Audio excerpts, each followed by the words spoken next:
Do I have a hidden agenda for running this YouTube channel that I'm trying to get out there and convince people of something? Yes, and it's actually not that hidden. I've had a lot of conversations with people lately that I'm kind of figuring out how to navigate the way that I discuss these things. I have a lot of theological positions that I hold that I feel are very biblical, and they're sound and they're easy to defend from the Hebrew and the Greek if you understand the Bible on its own terms. But then it becomes really difficult when you actually discuss these things in the context of a church conversation or a conversation with another believer, because then they'll be saying, oh, so that sounds like X theological bucket that you fit into now that I've got a place to categorize you. As far as I'm concerned, I don't actually think that that's a helpful impulse that we have. When we dump people into all these buckets of Calvinism or Lutheranism or Marcionism or Pelagianism, or we call a method of thought Zwinglian, you're requiring somebody to have a philosophical understanding of what another person thought rather than dealing with the Bible on its own terms. It is no secret to anybody that's been to my channel before that Tim Mackie is a hero of mine, especially in this regard.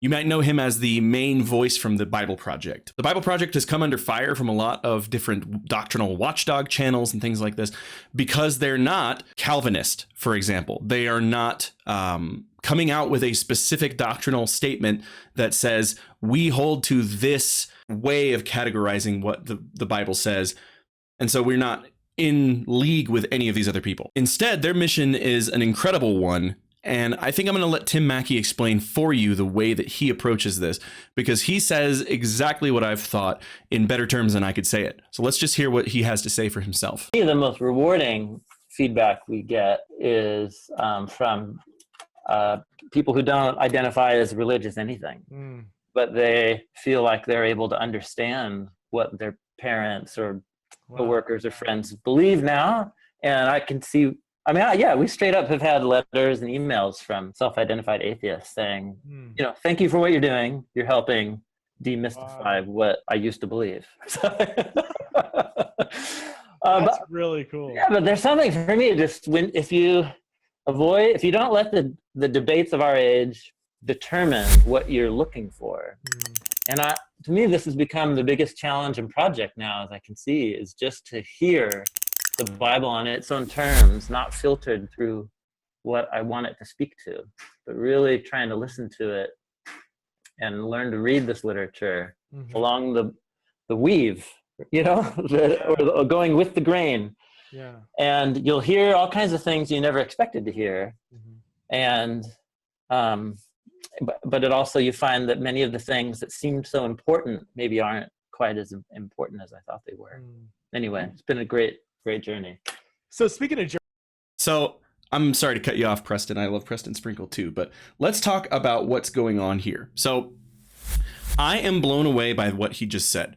He says, the challenge and project is avoiding the debates of our age and not letting them determine what you're looking for and just hearing the Bible on its own terms. What does that mean? You will not find the name Calvin in the Bible. John Calvin was a man who came later and interpreted the Bible in a certain way. You won't find Augustine in the Bible. You won't find Aquinas. You won't find any of these people.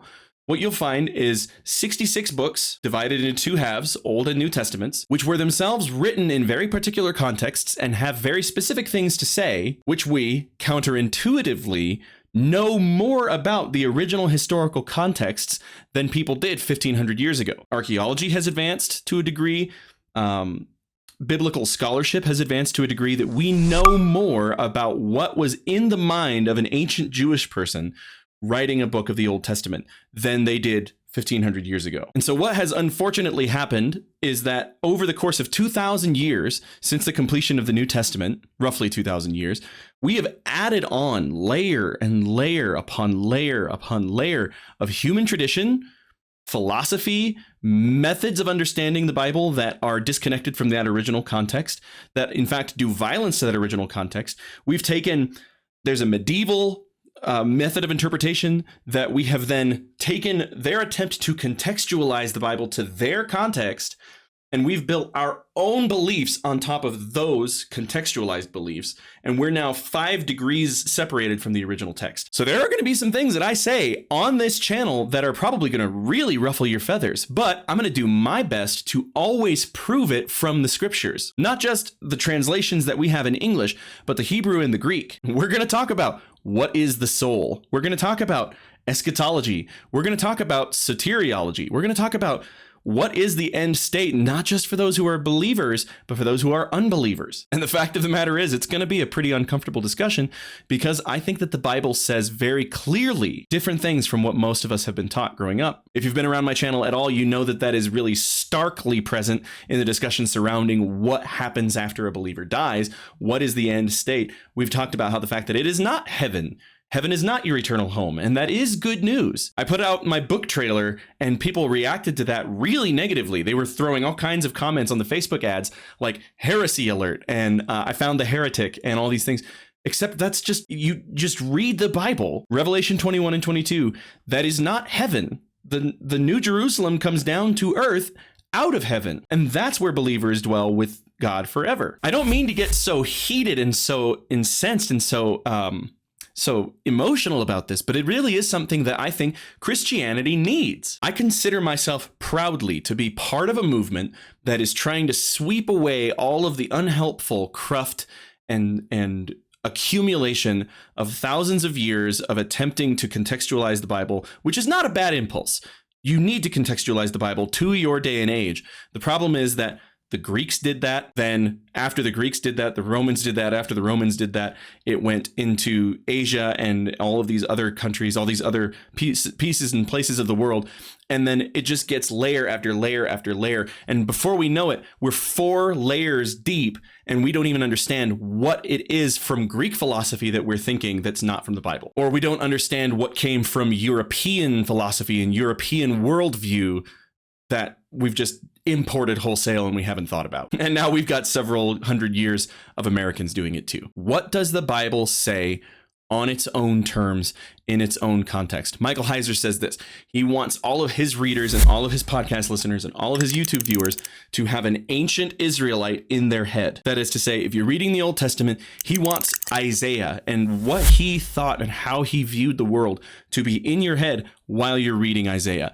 If you're reading the New Testament, he wants a first century Jewish fisherman to be in your brain, helping you understand exactly what's being said in that context. A lot of people think that what we should be doing in terms of biblical interpretation is using the literal historical grammatical method, right? And I'm a fan of this method. You interpret the text in the way that it presents itself to you. If it is story, narrative, you interpret it as a narrative. If it's poetic, you interpret the symbols and the imagery, especially if there's background helping you understand what that means. But then there's the historical part where this is the part I think most of us skip. There's a very strange culture around the historical part of interpreting the Bible where people say, look, it was written by an original author who had authorial intent and was writing it to an audience. But then you actually put that into practice and action, and people say, oh, you're just over contextualizing it. No, that's the way that you make sense of the text. Now you contextualize it and then you apply it to the present circumstances if it's applicable. Sometimes it's not. So I hope you guys are ready for some uncomfortable conversations. I'm looking forward to it. We're going to have a lot to talk about over the coming months. I have several things planned where we're going to be discussing some sacred cows in the modern Western Christian community. And I think a lot of people are going to be unhappy with me, but I feel put upon by the Spirit. I feel I don't have an option. I think that the more that I talk, I'm going to be saying things that are going to make people in the modern West, the political left, really, really, really uncomfortable and really angry with me. I'm going to say a lot of things that are going to make people on the political right pretty unhappy with me. But my goal is to make the people who read the Bible and really want to understand what it says just open up their minds and to see exactly what it says in its context in the original languages. And we're going to get a lot of good news. We're going to get a lot of things in our minds, in our spirits that are exciting and good from the scriptures that aren't being talked about broadly enough, because somehow somehow the church has lost the way through thousands of years of philosophy. And I'm looking forward to seeing what God does through it, not just through what we're doing, but even more things like Bible Project, things like Michael Heiser, the work of N.T. Wright, the work of other biblical scholars who are getting to the original languages. It's going to be a lot of fun. So real quick, sound off in the comments below. I'm actually really interested to know, is there something that I could cover that you've really got questions about, that you've always read in the Bible and you've always interpreted it a certain way, and you're like, what does that even mean? And you would like me to maybe take a time to use a video, make a recording of a video for it to give an answer. Not always a response that's 100% accurate. I'm not saying I have all the answers, but I can always give a response. Is there anything in the Bible that you're just like, what on earth is this about? I'm actually going to be recording a response video. There's already been a person in some of my other videos, namely the Stranger Things one, who have put in some really good questions that I'm going to make a response video to these questions, because I think that they come from a really good place and I'd like to give them answers. But I want to know what you have to think too, what you have in your mind that you'd like answers to as well. So go ahead and write that down in the comments, and I am looking forward to talking about it. If you are interested, you've never heard about this way of discussing the new creation before, you've never understood, you've never really understood why people talk about going to heaven when they die, you want to know what the Bible really says, then go ahead and click this video up here in the corner and give that a watch. I think it's going to be really enlightening for you. But until next time, further up and further in.